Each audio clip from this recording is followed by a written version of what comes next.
മുഖ്യമന്ത്രി പിണറായി വിജയന്റെ മകൾ വീണ വിജയനെതിരായ മാസപ്പടി കേസിൽ SFIO അന്വേഷണം തടയാൻ പോയി കോടതിയിലും നാണം കെട്ടിരിക്കുകയാണ് കേരള സർക്കാർ. SFIO അന്വേഷണം തടയണമെന്നാവശ്യപ്പെട്ട് KSIDC നൽകിയ ഹർജി കോടതി തള്ളിയിരിക്കുകയാണ്. SFIO ഓർഡർ ഒന്നും നൽകാതെയാണ് പരിശോധന നടത്തിയതെന്നും അത് തടയണമെന്നാവശ്യപ്പെട്ടുമായിരുന്നു ഹർജി നൽകിയത്. ഈ ഹർജിയാണ് കോടതി പരാമർശങ്ങളോടെ തള്ളിയിരിക്കുന്നത്. എന്തെങ്കിലും ഒളിക്കാനുണ്ടോ എന്നായിരുന്നു കോടതിയുടെ ചോദ്യം. ഒന്നും ഒളിക്കാനില്ലെന്നും KSIDC അഭിഭാഷകനും പറഞ്ഞു. പിന്നെ എന്തിനാണ് അന്വേഷണത്തെ ഭയക്കുന്നതെന്നും കോടതി ചോദിച്ചു. രേഖകൾ കൊടുക്കാനും കൊടുക്കാതിരിക്കാനും സ്വാതന്ത്ര്യമില്ലേ എന്നും കോടതി ചോദിച്ചു. മുഖ്യമന്ത്രിയുടെ മകളിലേക്ക് അന്വേഷണം എത്തുമെന്ന് ഉറപ്പായതോടെയാണ് കോടതിയിൽ ഹർജിയുമായി KSIDC വകുപ്പ് എത്തുന്നത് എന്നതും ശ്രദ്ധേയമാണ്. ഓർഡറൊന്നും തരാതെയാണ് പരിശോധന നടത്തിയതെന്നായിരുന്നു ഹർജിയിൽ ഉന്നയിച്ചിരിക്കുന്ന വാദം. എന്തിനാണ് ഒരുപാട് ആശങ്കപ്പെടുന്നത്?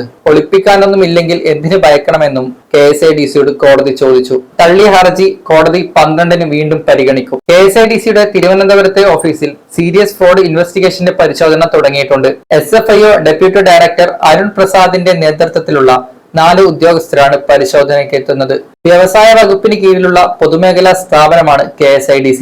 നേരത്തെ CMRLന്റെ ആലുവയിലെ ഓഫീസിലും സംഘം പരിശോധന നടത്തിയിരുന്നു. വീണയുടെ എക്സാലോജിക് കമ്പനിക്കെതിരായ പരാതിയാണ് വൻകിട സാമ്പത്തിക കേസുകൾ അന്വേഷിക്കുന്ന കേന്ദ്ര ഏജൻസിയായ serious fraud investigation office case ഏറ്റെടുക്കാൻ പ്രധാന കാരണമായിരുന്നത്. വീണയുടെ കമ്പനി കരിമണൽ കമ്പനിയായ CMRL നിന്ന് കൈപ്പറ്റിയ പണത്തിന്റെ ഇടപാടിനെ ചൊല്ലിയാണ് ആദായ നികുതി വകുപ്പ് സംശയം ഉന്നയിക്കുന്നതും. ഇതിന്റെ അടിസ്ഥാനത്തിലാണ് കേന്ദ്ര അന്വേഷണ ഏജൻസിയായ serious fraud investigation office case ഏറ്റെടുക്കുന്നത്.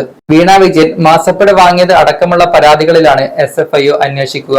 പ്രതികൾ കുറ്റക്കാരാണെന്ന് തെളിഞ്ഞാൽ അറസ്റ്റ് ചെയ്യാൻ പോലും അധികാരമുള്ള ഏജൻസിയാണിത്. എക്സാലോജിക്കും കരിമണൽ കമ്പനി CMRLും തമ്മിലുള്ള സാമ്പത്തിക ഇടപാടിനെ സംബന്ധിച്ചാണ് SFIO പ്രധാനമായും അന്വേഷിക്കുന്നത്. അതേസമയം മകൾക്കെതിരായ SFIO അന്വേഷണം മുഖ്യമന്ത്രിയെ ഉന്നമിട്ടാണെന്നാണ് CPM വിലയിരുത്തുന്നത്. അന്വേഷണത്തെ നിയമപരമായും രാഷ്ട്രീയപരമായും നേരിടാനാണ് CPM സെക്രട്ടേറിയറ്റിന്റെ തീരുമാനം.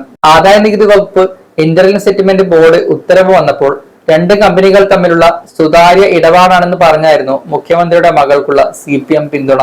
ROC കരാറിൽ ഗുരുതര ക്രമക്കേട് കണ്ടെത്തി അന്വേഷണം SFIO ഏറ്റെടുത്തപ്പോഴും മുഖ്യമന്ത്രിക്കും മകൾക്കും പാർട്ടി ശക്തമായ പ്രതിരോധമാണ് തീർത്തിരിക്കുന്നത്. എക്സാലോജിക്കും CMRLും തമ്മിലുള്ള ഇടപാടിനെ കുറിച്ചുള്ള ചോദ്യങ്ങൾക്കെല്ലാം രാഷ്ട്രീയ പ്രേരിതമാണെന്ന ഒറ്റ മറുപടി മാത്രമാണ് പാർട്ടിക്കുള്ളത്. കേന്ദ്ര ഏജൻസികൾക്കെതിരെയുള്ള രാഷ്ട്രീയ പ്രചാരണം CPM ശക്തമാക്കും. വീണ വിജയനോ KSIDCക്കോ നോട്ടീസ് ലഭിച്ചാൽ നിയമപരമായി ചോദ്യം ചെയ്യാനാണ് പാർട്ടിയുടെ നീക്കം.